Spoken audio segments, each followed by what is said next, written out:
নমস্কার বন্ধুরা, আমি রাজা আর আপনারা দেখছেন আমার স্বপ্নের বাগান ইউটিউব চ্যানেল। তো আজকে আমি যে আমার পেয়ারা গাছের গুটি কলম করেছিলাম তো সেটা কেটে দেখাবো। আমি অলরেডি একটা কেটেছি, এই দেখুন বন্ধুরা, এখান থেকে এই যে পড়ে আছে।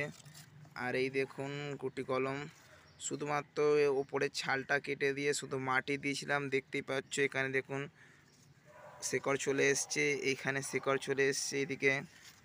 তো এটা আমি রেখে দিচ্ছি।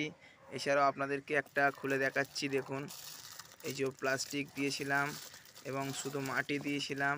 দেখতেই পাচ্ছ কত সুন্দর শিকড় চলে এসছে। তো এটাকেও আপনাদের সামনে আমি আজকে কেটে দেখাবো। তো এখান থেকে আমি এই গাছটাকে কেটে নিলাম।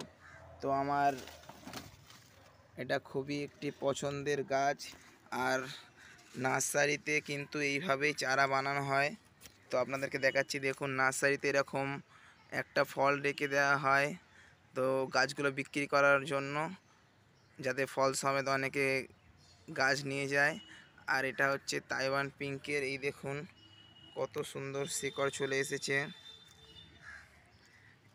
তো আমি অলরেডি আমার খুব পছন্দের একটি গাছ তাইওয়ান পিঙ্ক, এটাতেও দেখো ফুল রয়েছে। আপনারাও এইভাবে গুটি কলম করতে পারেন। শুধু সিম্পল এই যে উপরের ছালটা থাকে, ছালটা একটু কেটে নিয়ে মাটি দিয়ে দেবেন। কিছুদিন পরে দেখবেন এরকম শিকড় চলে আসবে। তো এই দুটো গাছকে আমি বসিয়ে দেব। আমার তাইওয়ান পিঙ্কের গাছ আরও প্রয়োজন ছিল। আমার এটা এত বড় গাছ এখনও পেয়ারা হয়ে আছে এবং চারিদিকে পেয়ারা হয়ে আছে। তো আমি এছাড়াও আরও কিছু গুটি কলম করেছিলাম যেগুলো সাকসেসফুল আপনারাও হবেন। সেটা হচ্ছে এই যে আনার গাছে দেখুন নতুন পাতা বেরোতে চলেছে, এই দেখুন। এছাড়াও এখানে আমি একটা আঙুর গাছের গুটি কলম করেছিলাম ওপরের এই আঙুর গাছটা থেকে। তো এইটাও দেখুন সাকসেসফুল, এখান থেকেও পাতা বেরিয়েছে, যেটা সুপার ভাগো আনারের। এছাড়াও আমি জামরুল গাছের করেছি, লেবু গাছের, পাতি লেবু গাছের কলকাতা পাতি করেছিলাম, সবতেই সাকসেসফুল হয়েছি। তো বন্ধুরা, গাছ বসানোর জন্য আমি এরকম দুটো টব নিয়ে নিয়েছি। এখন যেহেতু ছোট গাছ তাই ছোট টবের মধ্যেই দেব। আর এইটা আমার একটা টব থেকে মাটি বার করেছি, এর মধ্যে পুরনো মাটি, টবের পুরনো মাটি এবং এর মধ্যে বালি এবং কিছু খাবার ছিল, যদিও এখন কিছু দেব না, শুধু এই মাটিটা নেব। আর এখানে দেখতেই পাচ্ছ যে দুটি কলম করেছিলাম পেয়ারা গাছের, তার মধ্যে একটিতে পেয়ারা হয়ে রয়েছে এবং একটিতে এই যে পেয়ারার ফুল রয়েছে। তো এই পেয়ারাটা কিছুদিন পরে কেটে নেব। তো এই টবের মধ্যে আমি ফুটোটাই টব ভাঙা দিয়ে দিয়েছি। আর এখানটায় আমি দুটো খুঁটি নিয়েছি যেগুলো দড়ি দিয়ে বেঁধে দেবো। তো আমি এই মাটিগুলো আগে ঢেলে নিই, তারপরে গাছটা বসাবো। তো বন্ধুরা দেখো, এই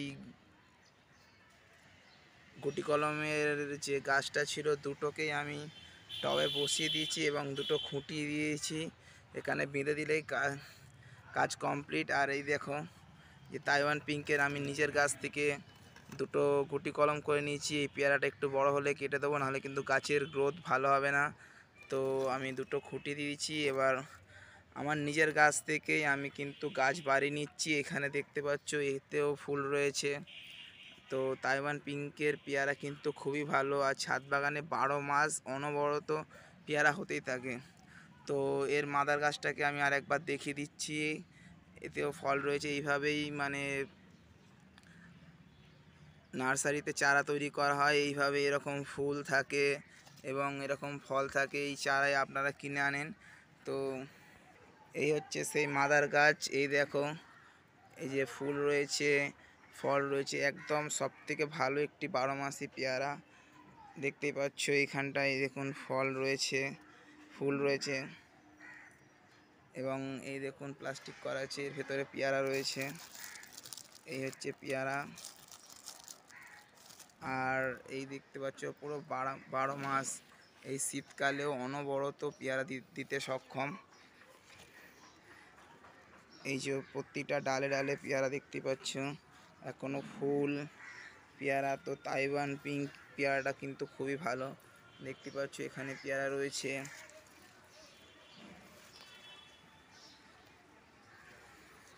তো আপনারাও তাইওয়ান পিঙ্ক পেয়ারা গুটি কলম করুন এইভাবে। আর খুবই সুন্দর পেয়ারা, একদম 12 মাস হয়। এই মাদার গাছ থেকেই আমি এই দুটি কলম করা গাছ, গুটি কলম করা গাছ তৈরি করেছি। আর এর সাথে আপনাদেরকে একটু বাড়তি পাওনা, এই দেখুন এটা হচ্ছে আমার বোগেনভিলিয়ার এরিয়া। দেখতে পাচ্ছেন বোগেনভিলিয়ার মধ্যে বেগুনি রয়েছে, লাল রয়েছে, এখানে অরেঞ্জ রয়েছে, এখানে হলুদ রয়েছে, এখানে গোলাপি, আর এই সাদাটা এখনও ফোটেনি।